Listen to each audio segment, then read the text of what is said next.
Այս միացյալ Հայաստանը պահում էր Ռուսաստանի եւ Իրանի թիկունքը։ Թուրքիայի եւ Ադրբեջանի երազանքը նաեւ Փաշինյանի եւ նրա ղեկավարած կառավարության երազանքն է։ Իրանը այս դեպքում ինչ կարող է անել։ Ընդհանուր ռազմական։ Իհարկե։ Հորդանանին խփել են, այդ չպետք է Հայաստանին չխփել։ Ներսից արդեն ցանկանում է այսօրվա իշխանությունը Հայաստանի պարտություն։ Փաշինյանը եւ նրա թիմակիցները բոլորը լցվելու են ճաղերի հետևում են հայտնվել։ Հայ աշակերտի ուղեղի մեջ ուզում են դաջել, որ հայրը պարտվել են ու մենք միշտ պետք է պարտվենք։ Կան նոր տղերք, կան թարմ տղերք, պարոն Այվազյան, որոնք գալու են ու բացվելու է լուսապայծառ առավոտը Արարատյան դաշտի վրա։ Հայաստանը Փաշինյանի իր թիմակիցների համար ինչ արժեք կարող է լինել, եթե նրանք գիշեր-ցերեկ թուրք են գովերքում, ադրբեջանցի են գովերքում, ասում են մենք ենք մեղավոր, որ Արցախը կործանվեց։ Ընդդիմությունը դավաճանեց ժողովրդին, ժողովրդի այն մեծ հատվածին, որը գնացել իրենց էր քվեարկել։ Բարև ձեզ, սա Live Armenia YouTube-յան ալիքն է, եթե ուզում եք նպաստել մեր ալիքի զարգացմանը, ապա կարող եք միանալ մեր Patreon-ին, որի QR կոդը ահա տեսնում եք մեր էկրաններին եւ hype անել մեր տեսանյութերը, վիդեոները։ Ահա թե ինչպես կարող եք միանալ մեր Patreon-ին, դառնալ մեր գործընկերը,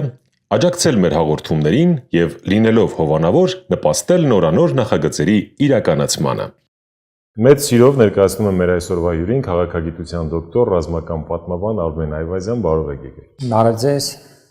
Երեք Փաշինյանը պատասխանելով լրագրողի հարցին, փաստորեն արհամարանքով արտահայտվեց Թրամփի ուղի TRIP նախագծի վերաբերյալ Իրանի ղեկավարության բազմիցս հնչեցրած մտահոգությունների մասին։ Սա ձեր գրառումից մի հատված է, պարոն Այվազյան։ Ինչու արհամարանքով եւ ինչու նման որակում։ Որովհետեւ նախ Հայաստանը ինքը մեծ մտահոգություններ պետք է ունենա այդ Թրամփի ուղու մասին, որը այլ անվանումներ ունի, թուրքերը եւ ադրբեջանցիները եւ նրանց դաշնակիցներից։ Ոմանք դա անվանում են հենց Զանգեզուրի միջանցք։ Հայաստանը չունի, ասենք թե մտահոգություն, որ սա միջանցք է իր տարածքով, որ 99 տարով իր տարածքը ռազմավարական նշանակություն ունեցող տարածքը հանձնում է Միացյալ Նահանգներին, որից էլ հետ երբևէ չի ստանա, դա հասկանալի է, որ գալու են այդտեղ մեծ շինարարություններ են կատարում, ընդհակառակ ասում, սպասում եմ, թե երբ են այդ տեղով, դա ամենանուրբ կետն է Հայաստանի Աքիլեսի գարշապարն է, Սյունիքը եւ հատկապես Մեղրին։ Ուրեմն այդ տարածքով անցկացնելու են ըստ Փաշինյանի, ասում է կարևորն այն է, որ այստեղով անցնի երկաթգիծ, մեքենաները գան, մալուխներ, էլեկտրագծեր եւ այսինքն նա չի հասկանում, որ այդ տարածքը Հայաստանի կամ չի հասկանում կամ չի ուզում մեզ այդպես ներկայացնել, այդ տարածքը Հայաստանի ձեռքից գնում է։ Ուրեմն լավ, Հայաստանի կենսական շահերը դավաճանում է, բայց Իրանը երբ ասում է, գիտես ինչ, ես անհանգստացած եմ այդ ճանապարհով, որովհետև ես պատերազմի մեջ եմ, երկարաժամկետ, հենց հիմա այդ պատերազմը ընթանում է, վերջին օրերին միմյանց հարվածել են, կարող ենք դրա մասին առանձին խոսել, դեռ հայտնի չի ինչպիսի սրացումներ կընդունի այս պատերազմը, ինչ ծավալներ կընդունի, ուրեմն եւ ամբողջ երկայնքով է մղվում փաստորեն այդ պատերազմը, հյուսիսային ճակատն էլ շատ այսպես լարված է, քանի որ Ադրբեջանը Իսրայելի եւ ԱՄՆ-ի դաշնակիցն է եւ տեղեկություններ են եղել բազմաթիվ, որ Ադրբեջանի տարածքից ԱԹՍ-ներ են մտել, հատուկ ջոկատայիններն են իրենց գործունեությունը այնտեղ ծավալել եւ այլն, ուրեմն այս հատված այսքան տարածած մտահոգությունս որն է, հենց իր բառերն եմ ասում, մտահոգությունս որն է, եւ ասում է, գիտեք ինչ, Իրանը դեռ մի բան էլ պետք է շահի այս ճանապարհից, Իրանին դաս է տալիս, Իրանը մի գերտերություն է դարձել, արդեն շատ շուտով դա հասկանալի կլինի, դեռ եթե չեն հասկացել, կհասկացնեն իրենց, ես կարծում եմ, բոլորին կհասկացվի դա, ասում է եւ շարունակում է իր միտքը նրանով սպառնալիքով է շարունակում արդեն շանտաժով Իրանի հասցեին նա ասաց այդ ճանապարհը Իրանից դեպի Սև ծով Փաշինյանն ասեց, կբացվի ահա այս Թրամփի ուղու շահագործման հանձնելու պարագայում փաստորեն իր խոսքը այնպես էր ձևակերպված, որ միայն այս կարծիքը կարելի էր ստանալ միմիայն, ես բառացիորեն այնտեղ մեջ բերել եմ։ Իսկ եթե չի իմանում ինչպես ձևակերպել իր խոսքը, ուրեմն քաղաքական գործիչ չէ, դիվանագիտությունից ոչինչ չի հասկանում։ Բայց ես կարծում եմ շատ լավ էլ հենց այդ միտքն էր դրած այդ խոսքի մեջ, որ Իրանի ճանապարհը դեպի Սև ծով, որը Իրանի համար շատ կարևոր է, մեզ համար էլ է շատ անչափ կարևոր, կբացվի միայն եթե Թրամփի ուղի եւ Զանգեզուրի միջանցք թրիփը աշխատեց։ Ահա թե ինչ է կատարվում հայոց աշխարհում այսօր։ Թրամփի ուղի կոչվածի մասին Իրանը բազմից է արտահայտվել։ Առաջին օրվանից հիշատակ Ալի Խամենեին ֆանտաստիկ էր ձևակերպել, էլի, չէ՞։ Նու Գորիս Կապանի մասով էր ասել, հա, բայց ավելի շուտ նրա խորհրդական վելայաթին հենց անմիջապես, երբ օգոստոսի 8-ին հայտարարվեց այդ այսպես կոչված Թրամփի ուղու մասին, վելայաթին անմիջապես ելույթ ունեցավ, ասելով, որ ամերիկացի վարձկանների գերեզմանը կդառնա այդ ճանապարհը։ Այսինքն դեռ այն ժամանակվանից Իրանը ամենաբարձր մակարդակով ասում է ես դեմ եմ։ Հետևաբար ինչպես հասկանալ Փաշինյանի այս ուղերձը։ Շատ բարձ, Փաշինյանը գտնվում է լիակատար կախվածության մեջ Միացյալ Նահանգներից, Եվրոպական միությունից, Թուրքիայից եւ Ադրբեջանից։ Միացյալ Նահանգները եւ Եվրոպական միությունը եւ այնտեղի գլխավոր այդ երկրները հանձնել են արդեն Հայաստանը Թուրքիայի եւ Ադրբեջանի տնօրինությանը։ Նրանք միշտ չէ որ արդեն ուղղորդում են Փաշինյանին, ավելի հաճախ Փաշինյանին ուղղորդում են Թուրքիայից եւ Անկարայից եւ Բաքվից։ Սա է իրավիճակը, միայն այդպես կարելի է բացատրել։ Իհարկե գուցե այստեղ ոչ թե գուցե, այլ համոզված եմ կա նաև չհասկանալու պահել, որտեղ անձնական իրավունք չէ, կարծում եմ, որովհետև միջազգային հարաբերությունները երբեք չդարձան Հայաստանի ղեկավարների մասնագիտությունը։ Դա շատ նեղ բարդ ոլորտ է, որում շատերը իրենց նույնիսկ գիտեք տաքսիստներից սկսած վերջացրած տարբեր բժիշկներով եւ մնացածով կարծում են թե իրենք շատ լավ հասկանում են այդ հարցերից, բայց միջազգային հարաբերությունները սարսափելի բարդ ոլորտ է, այն պետք է 50 տարի ուսումնասիրես, մասնագիտորեն ուսումնասիրես, ունենաս այն գործիքակազմը վերլուծական, որով հնարավոր է այն ուսումնասիրել, այդ չունեն, ոչ Փաշինյան ունի, ոչ նրա շրջապատն ունի, նրանք սովորել են ընդամենը ենթարկվել թելադրանքներին, ստանալ գեղեցիկ, այսպես ձևակերպված բանաձևերն ու բացատրությունները իրենց այսպես վերադասներից եւ այդ բացատրությունները կրկնել, ինչպես եւ արեց Փաշինյան այս անգամ, սրանք կարծում եմ հենց այդ բացատրություններն էին, որոնք նա ստացել էր իր վերադասներից։ Իրանը չի կրկում նույնիսկ միակ գերտերության հետ պատերազմում հակառակը պատասխանում է եւ ասենց իրեն շատ արժանապատիվ է պահում։ Հետևաբար ինչ հնարավոր պատասխան կամ հակադարձում կարող է լինել Փաշինյանի։ Բայց շատ բարձրացվեց այդ մասին 2 օր առաջ։ Սադրանքին, հա, դերևս։ Կարելի այդպես էլ ձևակերպել։ Դա մեծամտություն էր, թե սադրանք էր, թե ինչ էր, դժվար է ասել, բայց շատ անզգույշ ձևակերպված էր այդ ամենը եւ ինտոնացիայով իր եւ այդ առոգանությունն ասեմ թե եւ բառերով եւ ամեն ինչով եւ տրամաբանությամբ ամեն ինչը սխալ էր։ Այսինքն նա ասեց ես չեմ հասկանում այդ մտահոգությունը ո՞րն է, ինչի մասին է, ինչի են մտահոգվում։ Այսինքն այդ մարդիկ ոչինչ չեն հասկանում, որ մտահոգում են։ Մի բան էլ իրանց օգուտ է, բայց չեն հասկանում, որ իրանց օգուտ է։ Իրանը։ Ամերիկայի զինվորականների, ամերիկացի զինվորականների հայտնվելը ըստ Փաշինյանի Իրանի սահմանի, այս անգամ արդեն հյուսիսից, Հայաստանի կողմից, քանի որ այդ տարածքը տրվում է Միացյալ Նահանգների մի այնտեղ ձևակեր մի կառուցվելու է մի ընկերություն, այդ ընկերությանը բացառիկ իրավունքների մեջ, ինչպես գրված է այդ պայմանագիր համաձայնագրում, կա նաև այնտեղ ռազմականացված ներկայություն ապահովելու, որը կգտնվի այդ ամերիկյան ընկերության վերահսկողության տակ։ Այսինքն ամերիկացի զինվորականներ են այնտեղ լինելու, մասնավոր ընկերությունից, այդ մասին խոսել ենք, ասել եմ, մասնավոր ընկերություններից ամերիկյան զինվորականներ, դա նշանակում է ամերիկյան բանակ, ամերիկյան կենտրոնական հետախուզական վարչություն։ Այսինքն հա, բայց Իրանը չպիտի մտահոգվի ըստ Փաշինյանի։ Բայց ինքն է ստորագրել, այնտեղ կետ կա, որ ըստ այդ կետի այդ ամերիկյան ընկերությունը ստանում է բացառիկ իրավունք, ինչ ուզենա անի այն տարածքներում, որոնք իրեն են տրվում, ներառյալ զինվորականներ բերի այդտեղ։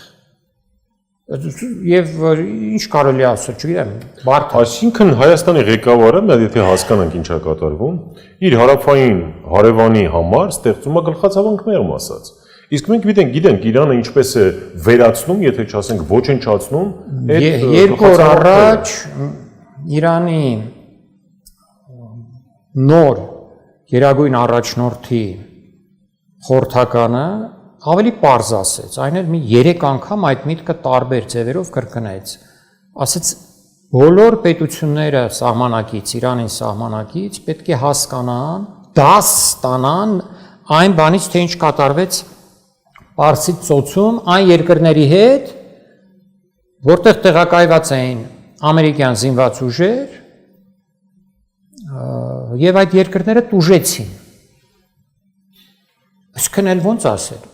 Այսինքն Փաշինյանի երազանքը այդ իր այդ բլա ապա շրջապակում, լոգիստիկա, չգիտեմ, գան, երազանք է էլի սա,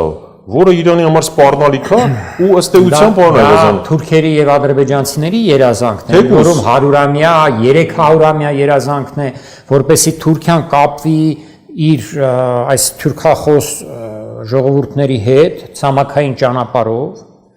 Նրանց երազանքն է, բայց փաստորեն Թուրքիայի եւ Ադրբեջանի երազանքը նաեւ Փաշինյանի եւ նրա ղեկավարած կառավարության երազանքն է։ Եկեք ուղիղ խոսենք, բացահայտ խոսենք։ Մարդը բացահայտ ասում է, լրագրողը հարց է տալիս, պարոն Փաշինյան։ Հա, իր բառերն եմ ասում։ Ասում է հայ իբր ինչ վերնագիր է, հայ ըմբիշը հաղթեց թուրք ըմբիշին։ Դե ասում եմ։ Չէ, մարդը նեղվում է, որ հայը, այսինքն այդ էմոցիոնալ բանը սպորտում Տեսեք, մի րոպե։ Կներեք, հետևաբար նույն երազանքն է, այո։ Այո, նույն երազանքն է, եւ դրա համար էլ Հայաստանում տիրում է օտար տիրապետություն է, այս իշխանությունը խամաչիկային իշխանություն է, խամաչիկային կառավարություն է, որը ամբողջությամբ գտնվում է օտար թշնամական եւ ոչ բարեկամական ուժերի վերահսկողության տակ։ Ցավոք սրտի այդպես է, իսկ Փաշինյանի այդ խոսքը, այդ հայ ըմբիշի, ինչի է վերնագրում գրում հայ ըմբիշը հաղթեց թուրք ըմբիշին։ Նա լրագրող է, բայց փաստորեն երբեք բացի հայկական դեղին մամուլից այլ լուրջ այդ թվում իր այդ պաշտած արևմտյան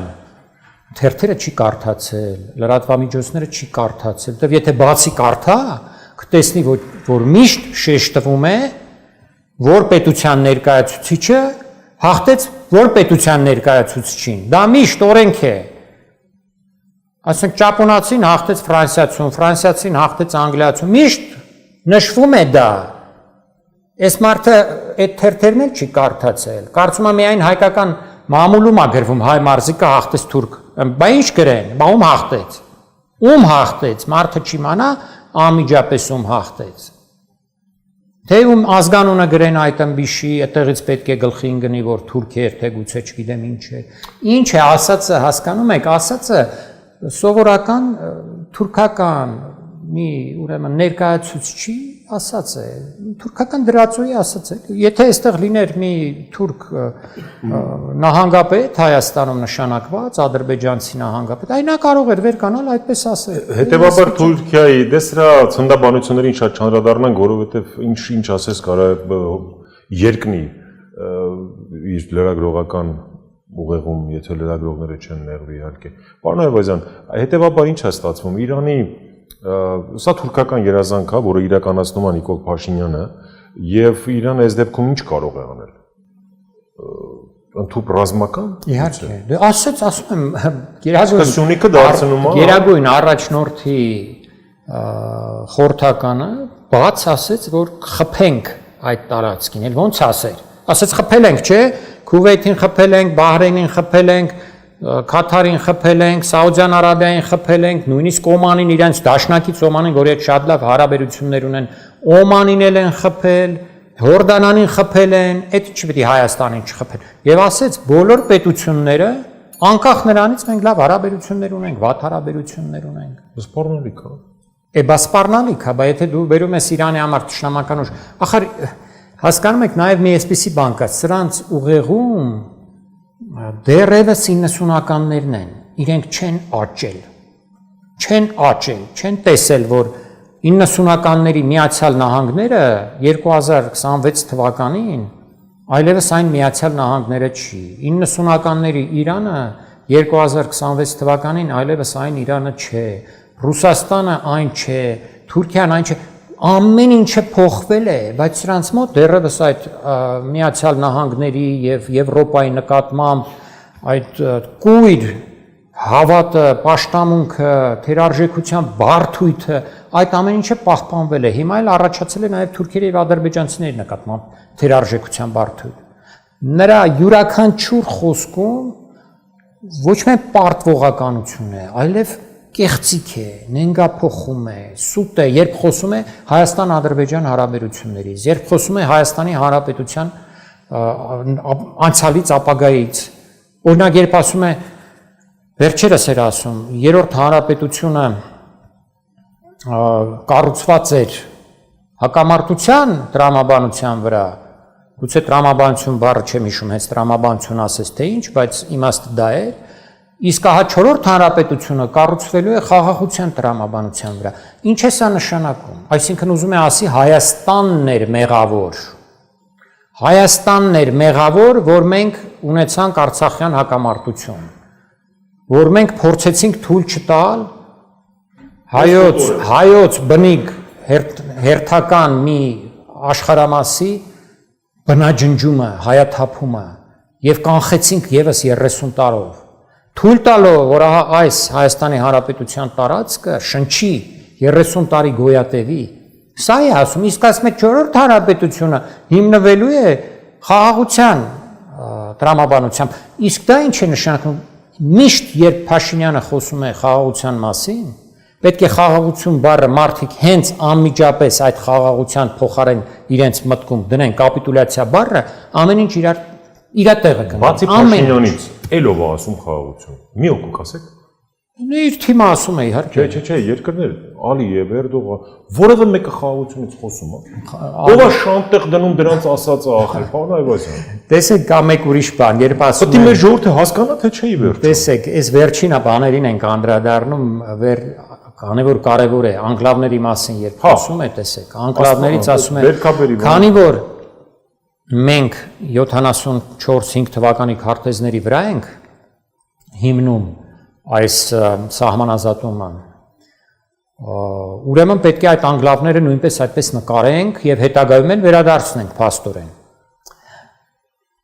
Նախ հարց, ինչու է 75 թվականի քարտեզի վրա հիմնում այդ ամենը, երբ Հայաստանը մտել է Խորհրդային Միության կազմի մեջ, եղել է 1920 թվականը։ Դու ինչի ես գնում հետ 75 թվականի քարտեզով ուզում հիմնել։ Այն նրանով, որով որ մտել է, դրանով գոնե փորձի։ Այն ժամանակվա Հայաստանը շուրջ 30,000 քառակուսի կիլոմետր եւ որևէ անկլավ Հայաստանում չկար։ Ուրեմն չէ, ասում է չէ 75 թվական։ Լավ, մյուս տեսակետից նայենք։ Ասում է, եթե այդպես չանենք, դե յուրե մենք չենք ապահովի մեր խաղաղությունը եւ Ադրբեջանը իրավունք կունենա փաստորեն հարձակվել Հայաստանի վրա։ Բայց այստեղ պետք է հասկանալ, որ այսօր աշխարհում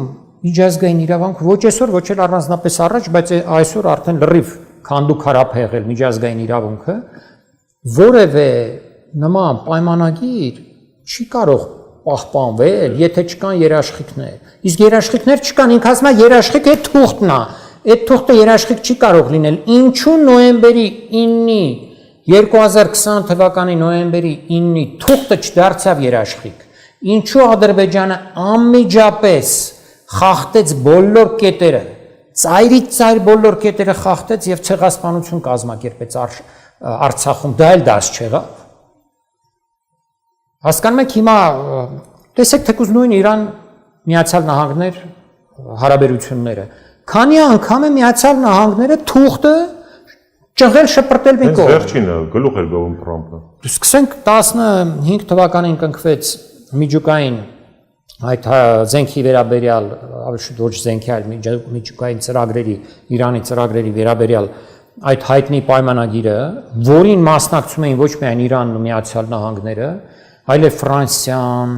Մեծ Բրիտանիան, Ռուսաստանը, կարծեմ Գերմանիան եւ Չինաստանը, եւ այդ պայմանագիրը նաեւ ստացավ ՄԱԿ-ում անվտանգության խորհրդի հավանությունը։ Իսկ թվում է թե երաշխիքները կան։ Ինչ դուրս երաշխիքներ, տարբեր մեծ պետություններ կնքել են, ստորագրել են, ընդ որում բանակցությունների վերջի փուլը մոտ 2 տարի տևեց։ Այդ ամեն ինչից հետո 2019 թվականին Թրամփը ճղեց շպրտեց մի կողմ իր առաջին ժամկետի օրոք։ Մեկ, երկրորդ այս վերջի անգամ բանակցությունների ժամանակ անցյալ տարի Իսրայելը հարվածեց Իրանին։ Այս տարի բանակցություններ էին Միացյալ Նահանգներ, Իրան էլի հարվածեց։ Վերջին օրինակը հունիսի 17-ին կնքվեց այդ 60-օրյա այո, մեմորանդումը, այդ հուշագիրը Միացյալ Նահանգների եւ Իրանի միջև։ Կետերը շատ բավականին պարզ ձևակերպված էին, երկիմաստություններ կային, բայց քիչ։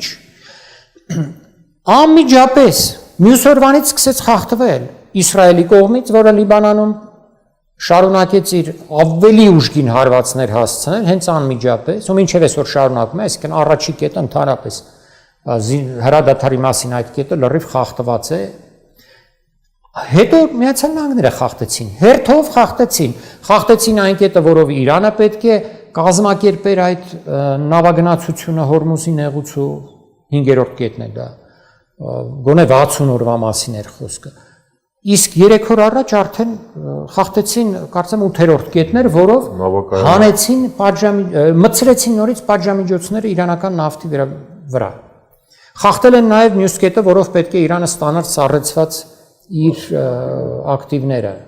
Ոչ էսն, այսինքն դու Փաշինյան հանձնում ես հող, որը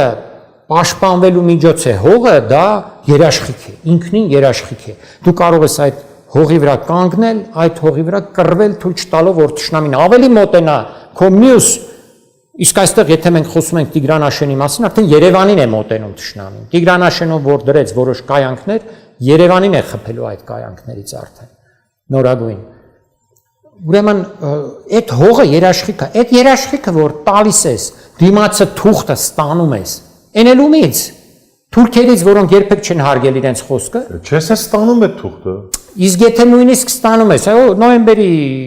ուրեմն 9-ի թուղթը ստացանք, 10 կետանոց թուղթ էր, որը ինձ համար պարզ էր, որ սա կապիտուլյացիա է եւ Արցախը հայաթափվելու, բայց շատերի համար պարզ չէր, այդում արցախցիները հավատացին այդ թղթին։ Ուրեմն, բայց այդ թուղթը չի աշխատելու, որովհետեւ պարզ չէ, որ նրանց նպատակը Հայաստանի ոչնչացումն է, մարդիկ պարզել ասում են, ասել են, ասում են, միշտ են ասել, էլի են ասում։ Սա է վիճակը։ Պարոն Այվազյան, անդրադարձակ Իրան ԱՄՆ հակամարտությանը, ինչ է այնտեղ կատարվում, ԱՄՆ-ն լայնամասշտաբ հրթիռակոծեց Իրանը։ Աստորեն կարելի է ասել պատերազմի հերթական փուլն է։ Նորթապեստանում ինչ է կատարվում։ Հերթական փուլն է պատերազմի, որը դժվար է ասել այս պահին կսրվի, կնդլայնվի, թե կանգ կառնի, հետո նորից կբռնկվի։ Ես եթե կհիշեք, դա ասել եմ դեռևս փետրվարի 28 մարտի սկզբին ասացի, որ մի քանի շաբաթ կտևի, հետո կվերաբռնկվի։ Էլես ինտենսիվության առումով։ Կվերաբռնկվի նորից։ Հիմա խնդիրը այն է, որ Միացյալ Նահանգները ոչ մի կերպ չի կարողանում համակերպվել այն մտքի հետ, նաև Իսրայելը, որ Իրանը հաղթած է դուրս եկել այդ 40-օրյա կամ 39-օրյա պատերազմից։ Հաղթած է դուրս եկել։ Նրանք չեն կարողացել ոչինչ անել։ Նրանք ուզում էին տապալել իրանական կառավարությանը, փոխել ամբողջությամբ վարչակարգը ու վարչակազմը եւ իրենց խամաճիկներին այնտեղ նշանակել։ Մի խամաճիկ էլ բերել էին այնտեղ են շահի տղային, որդուն, պատրաստել էին արդեն այնտեղ, պատրաստել էին, որ պետք է բերեն։ Կամ մտածում էին Իրանը պետք է մասնատվի, այս կողմից քրդերը, այն կողմից բելուջները, այն կողմից արաբները, ադրբեջանցիներն ու թուրքերը, այս մասին կարելի է մի քիչ խոսել, կապելով այս դեպքերը մի քիչ ինձ կհիշեցնեք ՆԱՏՕ-ի գագաթնաժողովի հետ։ Ուրեմն Իրանը հաղթած դուրս եկավ եւ նրանք փորձում են ինչ որ կերպ հետ շրջել այդ անիվը, բայց չի հաջողվում։ Հաղթած դուրս եկավ, թեկուզ այս տեսնում ենք ինչ քանի միլիոն ժողովուրդ մասնակցեց իր առաջնորդի հուղարկավորմանը։ Ու Թրամփի ապշանքը։ Այո, եթե ինքը Միացյալ Նահանգներում մի օր արժանանար այդպիսի մահկանացուի, չեմ կարծում, թե այդքան միլիոնավոր մարդիկ կմասնակցեին նրա հուղարկավորմանը։ Այսինքն տասնյակ միլիոնավոր մարդկանց մասին է խոսքը։ Միայն Իրաքում երևի Իրաքի շիաները, որոնք պարսիկ չեն, արաբ են։ Իրաքի շիաները երևի 5, 6, 7 միլիոն մարդ մասնակցեց այդ հուղարկավորման արարողություններին, զինվորականներից սկսած, վերջացրած հասարակ մարդկանցով, բոլորով։ Այսինքն նրանք այս պատերազմի միջոցով ամրապնդեցին ոչ միայն Իրանի ուրեմն ներկա վարչակարգը, իշխանությունը, կառավարությունը, այլև Իրանի պետությունը, Իրանի ժողովրդին եւ նաեւ այսպես կոչված դիմադրության աղեղի ժողովրդներին դարձյալ միավորեցին իրար, այսինքն Իրաքի շիաներին, Եմենի հութիներին, Հեզբոլահին, բոլորին նորից այսպես ավելի սերտ իրար կապեցին։ Այդ թե ինչ է նշանակում սխալ հաշվարկ։ Սխալ հաշվարկ, արկածախնդրություն, այնինչ թույլ տվեց իրեն Միացյալ Նահանգները, ենթարկվելով Իսրայելի այս գովերքված Մոսադ հետախուզական, իբր շատ ուժեղ ստրատեգիական միտք ունեցող կազմակերպության հորդորներին եւ Նաթանյահուի հորդորներին։ Իսկ հիմա Միացյալ Նահանգները փորձում է հարվածել Իրանի տարբեր ռազմական օբյեկտներին, ենթակառուցվածքային նշանակություն ունեցող որոշ օբյեկտների, օրինակ երկու կամուրջի են հարվածել, որոնցից մեկը դեպի Թուրքմենստան է տանում, Թուրքմենստանով դեպի Ղազախստան, Ռուսաստան, նաև դեպի Չինաստան, այն մյուսը նույնպես տանում է դեպի Աֆղանստան, Պակիստան, Հնդկաստան եւ այլն։ Հարվածեցին նաև Չաբահար նավահանգստին, որը կապում է Իրանը հատկապես Հնդկաստանի հետ, բայց նաև Չինաստանի հետ։ Եվ այդ Չաբահարով նախատեսված էր նաև որ բեռները նաև Հայաստան պետք է գային։ Հարվածում են Բանդեր Աբասին, որը նույնպես կարևոր նավահանգիստ է, մյուս նավահանգիստներին, կղզիներին, Լարակ կղզուն, Քեշեմ կղզուն, Խարքին կարծեմ 1-2 հարված հասցրել են, բայց այդ հարվածները գիտեք ինչ, նրանք միայն Միացյալ Նահանգները 12000 հարված է հասցրել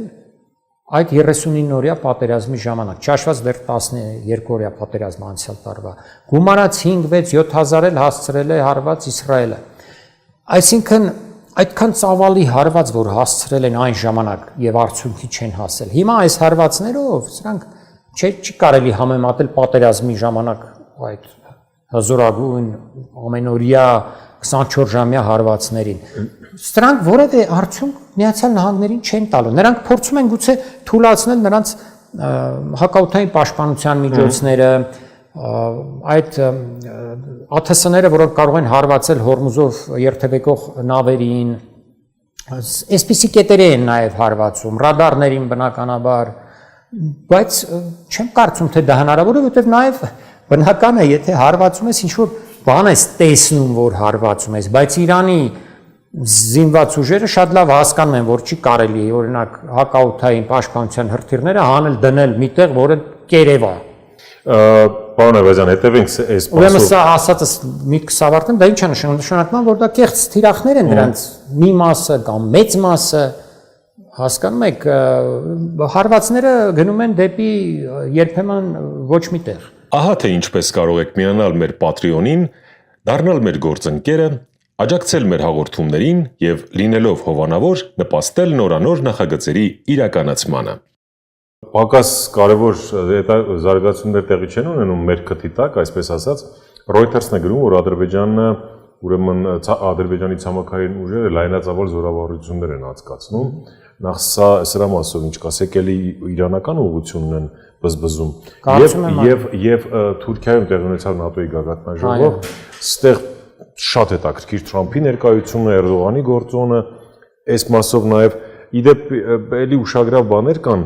սրան զուգահեռ ուկրաինական ուղղությունն է եւս կխոսենք, որտեղ Զելենսկին նշեց, որ Թուրքիայի ու Ադրբեջանի հետ էլի համագործակցություն։ Այո, ռազմավարական գործընկերներն են Թուրքիան եւ Ադրբեջանը Ուկրաինայի։ Նոր երանգներ են ստանում, էլի։ Շատ լավ, միայն թե այն միտքս ավարտեմ, որ Միացյալ Նահանգների հարվածներից խոսեցինք, բայց պետք է խոսենք նաեւ, որ Իրանն էլ հակահարվածներ է հասցնում։ Այնպես չէ, միակողմանի հարվածներ չեն դրանք։ Իրանի հասցված հարվածների մասին ավելի քիչ ենք տեղյակ, որովհետև փակում են ինֆորմացիան, բայց հասկանալի է, խփում եմ ամերիկյան ռազմաբազաներին եւ տարբեր տեղեկություններ կան, որ շատ էլ այսպես ցավալի հարվածներ են, ցավոտ հարվածներ են, իրենց թիրախը խոցում են այդ հարվածները։ Իրանը կարող է դիմել ավելի լայնամասշտաբ հարվածների, կարող է նույնիսկ գնալ պրևենտիվ, այսպես կանխարգելիչ հարվածների, որովհետև այս երկարաժամկետ պատերազմը Իրանին ձեռք չի տալիս, նրան ձեռնտու չէ, որ այսպես տարիներով երբ ուզի Միացյալ Նահանգները իրեն խփի։ Իրանը կփակի նորից, ինչպես հիմա այս 1-2 օրը գրեթե փակ է Հորմուզի նեղուցը, այսինքն հիմնականում փակ է, որոշ նավեր, իրանական նավերը դեռ գնում են, որոշ ուրիշ նավեր, եթե թույլտվությունը ստանան, դեռ կգնան, բայց շատ քիչ են անցնում, 4-5 նավ կարող է օրական անցնի, այնինչ մինչև պատերազմը այդ նավերը օրական մոտ 120 էին, 110-ից 130 տարբեր թվեր են ասում, 120, 130, երբեմն 150 նավեր անցնում Հորմուզով եւ մտնում են եւ դուրս էին գալիս։ Հիմա այս վերջին օրերին մինչև զինադադարի խախտվելը մոտ 40 նավեր անցնում, այսինքն չէր հասել դեռ այն ծավալներին։ Սա նշանակում է նաեւ ինչ, որ համաշխարհային պաշարները նավթի, որոնք Հորմուզի այսքան երկար ժամանակ վատ աշխատելու կամ չաշխատելու պատճառով արդեն իսկ սպառվելու վրա են, չեն ստանում այդ նավթը դարձյալ։ Եվ դա բերելու են նրան, որ առաջիկա 1 ամսում, 1.5 ամսում տնտեսությունը համաշխարհային մեծ հարված է ստանալու, գները պայթելու են ուղղակի։ Իսկ հիմա, եթե Հորմուզը նորից փակվում է, սա էլ ավելի է խորացնելու այդ տնտեսական ճգնաժամը, որը հարվածելու է ամբողջ աշխարհին, այդ թվում Միացյալ Նահանգների, որ Թրամփը բացարձակապես չի ցանկանա, քանի որ նոյեմբերին միջանկյալ ընտրություններ են այնտեղ։ Այս հարցերի մասին խոսել ենք։ Իսկ գալով արդեն գագաթնաժողովին ՆԱՏՕ-ի Անկարայում, այստեղ դարձյալ Իրանի հետ պետք է կապել։ Այո։ Անպայման, որովհետև այսօրվա եվրոպական բանակները պատրաստ չեն պատերազմի։ Եվրոպական հասարակությունները պատրաստ չեն պատերազմի։ Տեսեք, Թրամփը այդ գագաթնաժողովում դրանց առաջ դրա ժամանակ բողոքում էր ՆԱՏՕ-ի իր դաշնակիցներից, որ մեծ մասը եվրոպական պետություններ են, չհաշված Կանադան եւ Թուրքիան։ Նրանցից բողոքում էր եւ գովերքում էր Էրդողանին։ Ինչի է նա այդպես անում։ Անդադ Էրդողանը շատ ուժեղ է, Էրդողանը փայլուն առաջնորդ է, թուրքական զինված ուժերը շատ հզոր են, թուրքական զինված ուժերը այսպես են, այնպես են։ ՆԱՏՕ-ի գլխավոր քարտուղարն էլ, որ Թրամփի շնիկն է, կողքից էր այդ ուրեմն դաներ պահում, այսպես ասած, նույնպես գովերքում էր Էրդողանին եւ թուրքական զինված ուժերը։ Թրամփը նույնիսկ ասաց, որ Թուրքիան իբր սուտ է կմտներ Իսրայելի դեմ պատերազմի մեջ, բայց իր շնորհիվ հարգելով իրեն Թրամփին այդ քայլը չկատարեց։ Եթե Թուրքիան ուզենար Իսրայելի դեմ պատերազմ մղել, նախ եւ առաջ կփակեր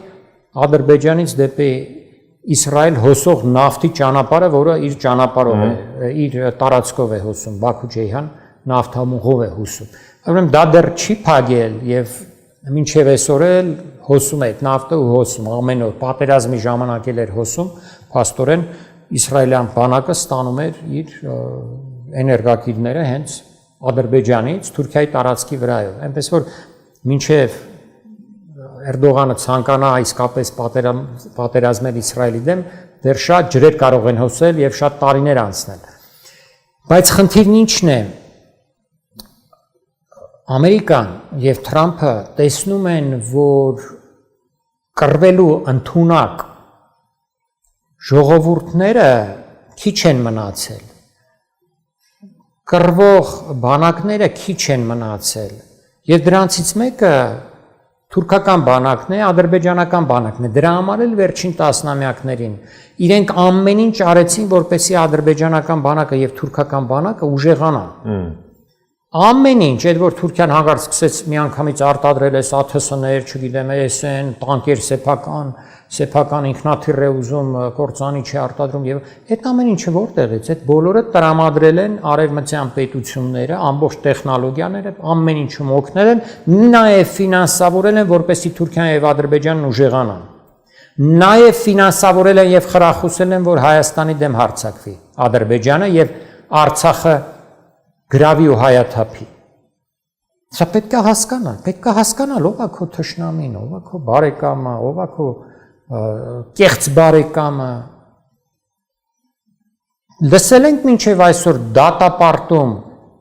որևէ պետության կողմից, թե ինչու Ադրբեջանը հայաթափեց Արցախը։ Բոլոր պետություններին չասենք տվյալ դեպքում, այստեղ կային երաշխավոր պետություններ։ Դրանք էին Ռուսաստանը, Միացյալ Նահանգները եւ Եվրոպական միությունը իդեմս Ֆրանսիայի։ Այս երեք պետությունների վրա պետք է ուշադրություն դարձնել։ Երեքից ոչ մեկը չդատապարտեց։ Բայց եթե Ռուսաստանի պարագայում կարելի ասել, որ Ռուսաստանը փաստորեն դավաճանեց ինքը իր շահերին եւ մեզ Միացյալ Նահանգների եւ Եվրոպական միության պարագայում նրանք որևէ մեկին չեն դավաճանել։ Նրանք ի սկզբանե եղել են թուրքերի կողմը, ադրբեջանցիների կողմը, որովհետեւ Թուրքիան իրենց դաշնակիցն է 1952 թվականից։ Այդ հեքիաթները, որ ռուսական վերլուծաբանները իհարկե ունենալով վերևից պատվեր վերջին տասնամյակում, 1.5 տասնամյակում երգում են, թե հիմա հեսա Թուրքիան ՆԱՏՕ-ից դուրս կգա, հեսա դուրս կգա ՆԱՏՕ-ից, ցույց է տալիս ինչ աստիճանի հեքիաթ էին եւ ինչ աստիճանի հիմարություն էին դրանք։ Հիմա Թուրքիան օրինակ ասել է, ես կործանիչներ եմ ուղարկելու Էստոնիա օգոստոսից, որտեղ նրանք պետք է կատարեն հերթապահություն Էստոնիայի եւ Մերձբալթիկայի օդային տարածքի վրա, իսկ հիմա այնտեղ արդեն իրավունք են ստացել պարզապես կռվի մեջ մտնելու, անմիջապես ՆԱՏՕ-ի ինքնաթիռները, այդ թվում թուրքական ինքնաթիռներ, այսինքն Թուրքիան ուղարկում է գրեթե ճակատ, որտեղ Մերձբալթիկան արդեն գրեթե ճակատային գոտի է, ճակատային գոտի ուղարկում է իր կործանիչներին Ռուսաստանի դեմ պատերազմելու համար։ Իսկ Ռուսաստանը մինչև այսօր դեռ խոսում է Թուրքիայի հետ գործընկերությունից, Ադրբեջանի հետ գործընկերությունից եւ այլն։ Ինչու են ուժեղացնում Ադրբեջանին եւ Թուրքիային։ Ուժեղացնում էին, որպեսզի օգտագործեն այդ ժողովուրդներին, այդ երկրները ու այդ բանակները Ռուսաստանի եւ Իրանի դեմ։ Մենք պահում էինք փաստորեն ոչ միայն Հայաստանն էինք Արցախով պահում, Հայաստանի Հանրապետություններ կայուն, այսպես հարաբերական խաղաղության մեջ կարողանում պահպանվել, բայց Հայաստանի Հանրապետությունը Արցախի հետ միասին Միացյալ Հայաստանը կարելի ասել։ Այս Միացյալ Հայաստանը պահում էր Ռուսաստանի եւ Իրանի թիկունքը։ Ռուսաստանն ինքն իրեն դավաճանելով ստացավ հարված Ադրբեջանից եւ Թուրքիայից եւ դեռ ստանալու է։ Զելենսկին հայտարարել է, որ ինքը արդեն շատ սերտ ռազմավարական դաշինք ունի Ադրբեջանի եւ Թուրքիայի հետ, իրենք հրաշալի գործընկերներ են ռազմական բնագավառում եւ ասել է, թե եկեք մանրամասնությունների մեջ չմտնեն։ Հասկանում եք, Ռուսաստանի ղեկավարության հաշվարկները ուղղակի անասելի սխալ էին եւ հիմա էլ դեռևս սխալ են անասելի դա նշանակում է որ Ռուսաստանի ոչ արտգործնախարարությունն է նորմալ աշխատում ոչ արտաքին հետախուզությունն է նորմալ աշխատում ոչ էլ մնացած պետական հիմնարկները որոնք ապահովում են իրենց ազգային անվտանգությունը այս տարածքներում եւ այդ մասին հիմա ես որ ասում եմ մենակ ես չեմ ասում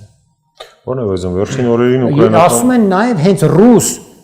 վերլուծաբաններից շատերը ընդ որում նաեւ իշխանությանը մոտ վերլուծաբաններից շատերը այ որ լսեք օրինակ Բաղդասարովին, Սիվկովին եւ շատ ուրիշներին Բարանեցն է այնտեղ մյուսները դա բացահայտ քննադատում են այդ թվում նրանց այդ վայենկորները ռազմական թղթակիցները բացահայտ քննադատում են Ռուսաստանի իշխանություններին Թուրքիայի եւ Ադրբեջանի նկատմամբ վարած քաղաքականության համար, բայց դա չի բերում ցավոք սրտի Ռուսաստանի իշխանությունների քաղաքականության փոփոխությանը։ Ռուսաստանին դեռ կգանք Ադրբեջանի Թուրքիայի մասով ավարտենք, եթե Թուրքիայի ուղղությամբ զինում են որ ռուսական հակակշիռ կամ ինչպես ասացիք այդ ուղղությունը բզբզան, Ադրբեջանի պարագայում ինչն է Իրանը։ Այո, իհարկե, որովհետեւ փորձում են Իրանի հյուսիսում բնակվող թուրքախոս ենք ցամաքային օպերացիաներից խոսել հիմա է միշտ են փորձելու այդ կա հիմա էլ կա միշտ ինչու հիմա այս պատերազմը շուտ չի ավարտվելու նախ 47 թորա միացյալ տարի է 47 տարի 1979 թվականին երբ տեղի ունեցավ իսլամական հեղափոխությունը 47 տարի է թեժ հակամարտություն է Իրան Միացյալ Նահանգներ Իսրայել եւ այլն ուրեմն սա տենց հեշտո հանգիստ չի վերջանալու նրանց համար միշտ կարևոր են լինելու Թուրքիան եւ Ադրբեջանը եւ նրանք փորձելու են ներքաշել Թուրքիան եւ Ադրբեջանը Իրանի դեմ պատերազմի մեջ իսկ եթե պետք լինի նաեւ Ռուսաստանի դեմ պատերազմի մեջ հենց դրա համար էլ այսքան ուժեղացրեցին դարձրեցին հրեշ Թուրքիային կողքից էլ Ադրբեջանին են այդքան ուժեղացնում Բայց Ալիևը որտեղից է թևերը որ դա նստած այնպես հանգիստ այդպես թևերն առել թռնում է որովհետև գիտի որ արևմուտքից ունի 100%-անոց ամբողջական աջակցություն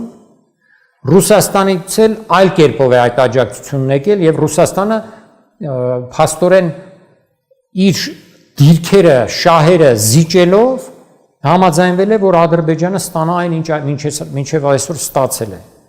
որի համար զղջում է այսօր Ռուսաստանը եւ զղջալու է դեռ շատ է զղջալու դեռ այն ողբերգությունները որ թուրքերը ու ադրբեջանցիները բերելու են Ռուսաստանի գլխին դեռ չեն սկսվել ամբողջությամբ կսկսվեն ապագայում հիմա բայց երևում են արդեն մասնագետի աչքը տեսնում է դա ոչ մասնագետները չեն տեսնի հետեւաբար ինչ է ստացվում Ռուսաստանը կսկսի Ալիևի օթերը փակել Ռուսաստանում քաղաքականությունը դեռևս չի փոխվի, այո, Իրանը եւ Ռուսաստանը ինչ որ պահի փորձելու են, բայց այդ պահը մեզ համար կարող է շատ ուշ լինել։ Այսինքն կարող է 5 տարի հետո, 10 տարի հետո, բայց արդեն Հայաստանը 5 տարի հետո Տիգրանաշենը հանձնածել լինի, իր բոլոր ուրեմն ռազմավարական նշանակության ճանապարհները հանձնածել լինի, Սյունիքը հանձնած լինի, կորցրած լինի, աշխատուժ եկած լինի հազարավորներով, Սյունիք լցված լինի Երևանը արդեն լցված լինի թուրքերով ու ադրբեջանցիներով ու քրդերով մեզ համար կարող է այդ ամեն ինչը ուշանալ մենք ինքներս պետք է պահենք պահպանենք մեզ եւս 5-10 տարի մինչև տեսնենք թե այս անգամ ինչ է լինելու որովհետեւ իսկապես Իրանը չի թույլ տալու որպեսի Ադրբեջանը այնքան հզորանա որ մի օր սպառնա իր հյուսային տարածքները արգրավելով բռնազավթելով Եվ Ռուսաստանը նույնպես հատկապես երբ իշխանություն փոխվի Ռուսաստանում, իսկ իշխանությունը Ռուսաստանում այսպես թե այնպես փոխվելու է, որովհետև հենց տարիքային առումով արդեն նախագահ Պուտինը ինչքան պետք է այնտեղ է, ինքն էլ է արդեն այդ մասին ասում, լավ թող եւս մի քանի տարի էլ այնտեղ լինի, բայց դա փոխվելու է այդ իշխանությունը։ Սեպտեմբերին Դումայի ընտրություններին Ես չեմ վստահ չեմ թե իշխանությունը փոխվելուց հետո Ռուսաստանի քաղաքականությունը կփոխվի մեր եւ Ադրբեջանի ու Թուրքիայի նկատմամբ, բայց շանսերը շատ ավելի են լինելու, քան այս իշխանության պարագայում։ Ուկրաինական ուղղությունն էլ ուրեմն քննարկենք։ Իդեպ ձեր ասածը եւս արդեն հրապարակային ձևով է նշվում, որ սեպտեմբեր Դումայի ընտրություններից հետո այդ պատերազմում կամ հատուկ ռազմական օպերացիայում ներգրավված սպաներ են գալու իշխանության ռուսական էշելոններում եւ այտենց ինչ որ սերնդափոխություն է տեղի ունենալու, բայց այդ մասին դեռ հետո Reuters-ի կրեմլյան աղբյուրները շատ ուշագրավ բան են պեղել, ուրեմն փոխանցում են, որ Պուտինը կշարունակի պատերազմը առաջիկա ամիսներին, սպասվում է լուրջ էսկալացիա, ՌԴ-ն պատրաստվում է հերթերային մեծածավալ հարվածներ հասնել Ուկրաինային, ՌԴ-ն ուզում է վերցնել ամբողջ Դոնբասը եւ հնարավոր է հայտարարվի ընդհանուր մոբիլիզացիա։ Սրան նաև նշենք, հավելենք այն հանգամանքը, որ օրեր առաջ Ուկրաինան մեծ թափ հաղորդեց իր հարվածներին, ընդհանուր Ռուսաստանի խորքերն էին հարվածում։ Պարոն Այվազյան, ի՞նչ է կատարվում այս ուղղությամբ։ Լիցենզ կտրուկ սրվեց մի տեսակ։ Այո, այնտեղ սրվել է, Ուկրաինան իրականացնում է, կարելի է այսպես անվանել, ռազմավարական հարձակողական գործողություն, օդային հարձակում, ռազմավարական նշանակության օդային հարձակում է իրականացնում Ռուսաստանի կարևոր, հատկապես ուրեմն էներգակիրներ արտադրող գործարանների դեմ, պահեստների դեմ, նավթի, գազի եւ այլն, որը բերել է լուրջ հետևանքների, բայց միաժամանակ չպետք է մոռանանք, որ Ռուսաստանն էլ է հարվածում Ուկրաինային էլ ավելի ուժեղ եւ Ուկրաինայի էներգակիրները եւ ուրեմն պահեստները, դեպոները, ամեն ինչը նույնպես ենթարկվում են Ռուսաստանի հարվածներին։ Սրանով պատերազմը չի, պատերազմի ելքը թեև ազդում է դա պատերազմի վրա, բայց չի որոշվելու պատերազմը այդ հարվածներով։ Պատերազմը կհաղթի նա, ով կգրավի տարածք, կամ Ուկրաինայի պարագայում, եթե Ուկրաինան կարողացավ պահպանել այնինչ ունի եւ այդքանով պատերազմը ավարտել, կարելի ասել Ուկրաինային չի անվանի հաղթած, որովհետեւ այնուամենայնիվ մեծ տարածքներ է կորցնելու, բնակչության ահռելի մի հատված դուրս է եկել երկրից եւ չի վերադառնա, 100,000-ավոր զոհեր կան, իսկ Ուկրաինան այսպես թե այնպես պարտված է, բայց եթե այս տարածքի երկայնք այսօրվա գծով ավարտվի, կրակային գծով ավարտվի պատերազմը, ուրեմն կնշանակի Ռուսաստանն էլ պարտվեց։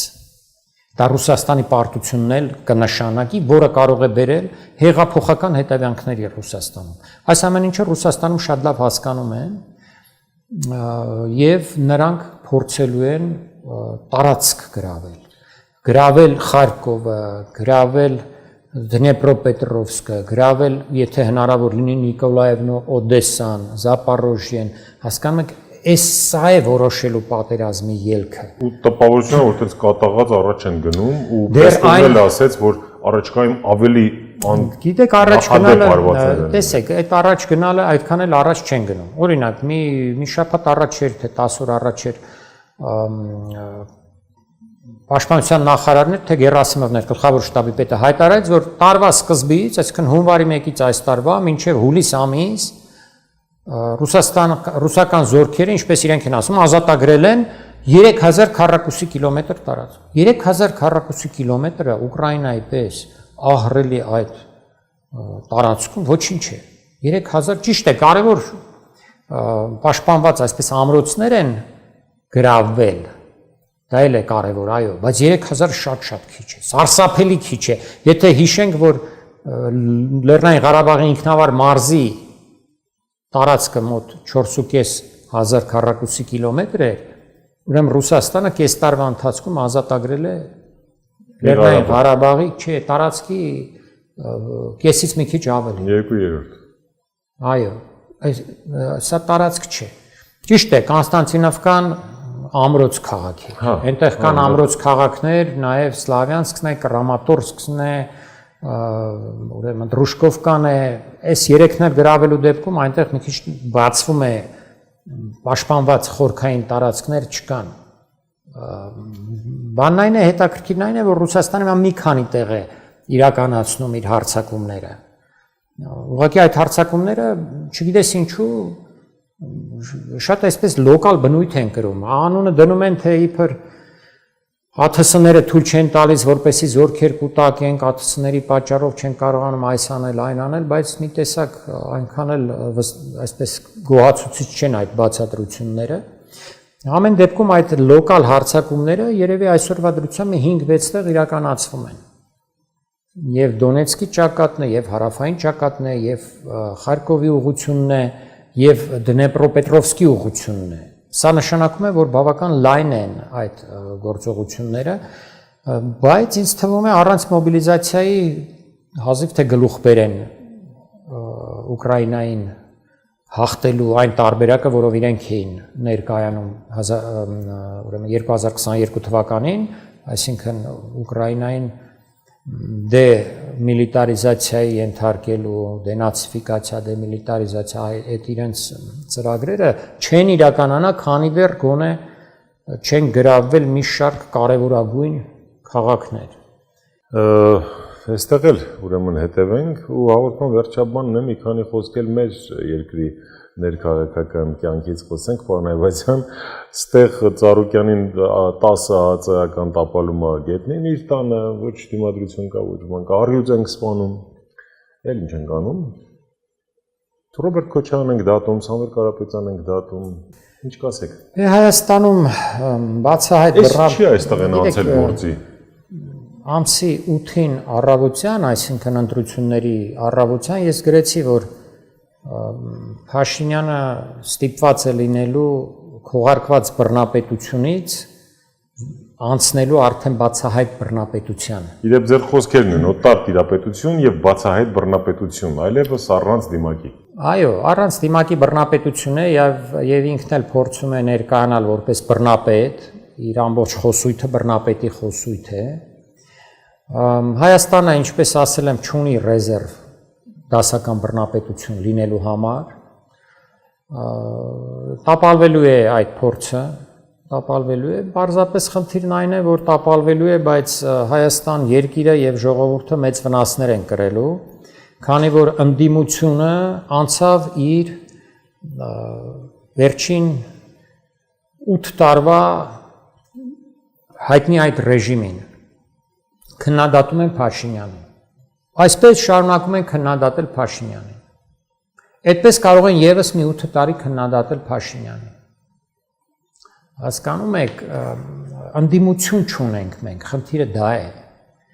Մենք այն որ ունենք Խամաչիկային իշխանություն, դա գիտենք, ունենք օտար դրածո իշխանություն, դա էլ գիտենք։ Մենք ունենք Հայաստանի պատմության ամենահարուստ քաղաքական ընդդիմություն։ Բայց որ չունենք գաղափարական ընդդիմություն, հեղափոխական ընդդիմություն, գիտեք, այսպես վառ արտահայտված առաջնորդներ, որոնց խոսքից, մտքից, կերպարից մարդիկ կողքեվորվեն, չունենք։ Դա էլ գալիս է նրանից, որ դարձյալ թույլ չի տրվել, որպեսզի հայկական քաղաքական դաշտում ձևավորվեն առողջ ընդդիմադիր ուժեր, երբեք թույլ չի տրվել։ Երբեք։ Եվ շատ հաճախ այդ բեմականացումն է իրականացվել, մի իշխանությունը փոխանցել է մյուսին, այսպես փոխանցումով այդպես եկել հասել ենք մինչև այստեղ, ինչպես տեղի ունեցավ հենց 2018 թվականին այդ փոխանցումը։ Այսպիսի մի իրավիճակում ենք, բայց մենք ենթակա ենք նաև օտար հզոր ազդեցություններին, այս բոլոր հզոր պետությունները, գերտերությունները իրենց կնիքն են թողելու Հայաստանի ճակատագրի վրա նաև, քանի որ մենք չենք կարողանում ներսից, ցավոք սրտի, մեր ժողովուրդը ենթարկվել է բազմաթիվ հարվածների եւ նաև իր իշխանությունների կողմից է ճնշվել, իր իշխանությունների կողմից է հիմարացվել մի հատվածը ժողովրդի, ընդ որում ոչ թե միայն Փաշինյանի օրոք, այլ Փաշինյանից առաջ նույն սերիալներն էին, նույն երգերն էին հայ-թուրքական բարեկամության մասին, նույնը չէին, նույնն էին, ուրեմն 2007 թվականի վերջից մինչև 2010 թվական միանգամայն նույններ, այդ հայ-թուրքական արձանագրություններն էլ դարձյալ նույն Հայաստանի կործանումն էին նշանակում եւ ես այն ժամանակ դա ձևակերպեցի որպես Հայաստանի կապիտուլյացիա։ Առաջին կապիտուլյացիան կնքել է Սերժ Սարգսյանը այդ հայ-թուրքական արձանագրությունները ստորագրելով։ որովհետև դրանք մահացու վտանգ էին պարունակում Հայաստանի համար։ Դրանք ոչնչացրեցին հայկական պետական համակարգում առհասարակ ազգային զգացմունքները, որովհետև այն ժամանակից ջնջվեց, որ կարելի է դատավորները չեն հասկանում ինչ են որոշում, ազգային ամենակարևոր հարցերի վրա կարելի է թքել անցնել ուղղակի իշխանության կամքի կատարմանը եւ դատավորները եւ պետական համակարգի ամբողջ համակարգը այն ժամանակվանից փչացվեց, բերեց հասցվեց, փոխանցվեց այսպես պատրաստի վիճակում Փաշինյանն էլ այսօր անում է այն ինչ կարողանում է անել։ Այլապես նա չէր կարողանալու, եթե չստանար այդ բերի հողի վրա չկանգներ իր համար բերի հողի վրա։ Բայց այդ նայած թե ինչպես կավարտվի ուկրաինական պատերազմը, ինչպես կավարտվի ինչի երեք է։ Ինչ? Եվրատիկինը, Ուրսուլան։ Եկել էր աջակցություն հայտնելու եւ կապելու այս տարածաշրջանը կապելու իրենց արևմուտքին, կապելու բաց չթողնելու, բայց արևմուտքին չի կապում, ինքը կապում է Թուրքիային ու Ադրբեջանին մեզ դնում են Թուրքիայի եւ Ադրբեջանի անմիջական ենթակայության տակ եւ Փաշինյանի ամբողջ խոսույթը դրա մասին է։ Ամբողջը նա երբեք չի ասում ախր այս վերջից խոսում էր հայելային ասում է պետք է լինել չէ այդ քարտեզները եթե նրանք Արցվաշենը նկարել են առանձին մենք էլ պետք է նկարենք եթե Արցվաշենը տան մենք էլ պետք է Տիգրանաշենը տանք ուրեմն հայելային չկա մեր եւ Ադրբեջանի միջեւ ոչ մի հայելային հարաբերություն գոյություն չունի Ադրբեջանը վարվում է հայերի հետ այնպես ինչպես միշտ է վարվել սկսած թուրքերը ինչպես են վարվել Օսմանյան կայսրությունից, հետագայում էլ Ադրբեջանը ինչպես է վարվել։ Պարոն Այվազյան, լրագրողը հարց է տալիս, ավելի լավ Ադրբեջանի շահերը, քան Փաշինյանը, ես Հաջիևը երևի չի պաշտպանում։ Ասում Մկրատը վերցնես, ես չեմ ուզում, հատուկ չեմ ուզում այդ նարատիվները բերենք մեր եթեր, որ այդ հիմարությունները չտարածվի, բայց ո՞նց կարելի արա Հայաստանի ղեկավար ես դու Ադրբեջանի տեսանկյունից խոսես։ Ասում եթե կտրում Մկրատը վերցնեք, իրանք եք ջերմուկում նստած է քո ինքնիշխան, քո իսկ այդ հիմարագույն քարտեզի վրա, այդ դրանով այդ ջերմուկը քոնն է, նստած է, չես ծպտուն, չես անում, չես ասում, նա ցտից հələ գնա։ Չէ, դե էլի բաներ պետք է տա։ Ասենք էս ինչ է։ Դեռ բաներ կա տալու եւ հետո գիտեք ինչ, այսքան երկար հայկական շահերը դավաճանելուց հետո բնականաբար Փաշինյանը այսպես երբեք այլևս հայկական շահ չի կարող պաշտպանել։ Ինքը եթե իր ներսից արդեն թուրքական եւ ադրբեջանական շահի կողմնակից է, ներսից, ոչ թե ստիպված։ Մարզիկի օրինակը դրա բarbukայությունն է։ Այո, եւ ոչ միայն մարզիկի, կրթական ծրագրերում, պատմության դասագրքերում, գրականության դասագրքերում այն թեզերը, որ մտցվում են, այդ ավարայերում պարտություն են կրել հայերը։ Ոչ մի հայ պատմաբան երբեք չի ասել, որ ավարայերում պարտություն են կրել, որտեղ իսկապես չեն կրել պարտություն, ին վերջի ուսումնասիրությունն էլ ամենամանրամասն քննությունն է, որտեղ ցույց է տալիս, որ դա մարտավարական ոչ ոք է։ Դասագրքում հայ աշակերտի ուղեղի մեջ ուզում են դաջել, որ հայերը պարտվել են ու մենք միշտ պետք է պարտվենք։ Սա է նրանք ներսից արդեն ցանկանում է այսօրվա իշխանությունը Հայաստանի պարտություն, Հայաստանի ոչնչացում նույնիսկ գուցե, որովհետև միայն այդ դեպքում իրենց կատարած այս բոլոր հանցագործությունները, սահմանադրության այս բոլոր խախտումները հնարավոր կլինի, որ պատասխանատվության չկանչվեն։ Միայն այդ դեպքում, եթե Հայաստանը վերապրի, եթե Հայաստանի իշխանության գան որևէ կիսատ պռատ թեկուս մի քիչ ազգային այսպես մտածելակերպով մարդ, մի քիչ չեմ ասում ամբողջությամբ, էլի, որովհետև հույսերը արդեն այնքան քիչ են, որ մի օր կգա Հայաստանում իշխանության, իսկապես մի հայ մարդ ազգային մինչև ուղն ու ծուծը լրիվ մինչև այսպես հայ մարդ, հասկանում եք, բայց եթե նույնիսկ գա մեկը, ով որ մասամբ է պահպանել իր մեջ այդ ազգայինը, Փաշինյանը եւ նրա թիմակիցները բոլորը լցվելու են ճաղերի հետևում են հայտնվելու։ Իրանք դա շատ լավ գիտեն։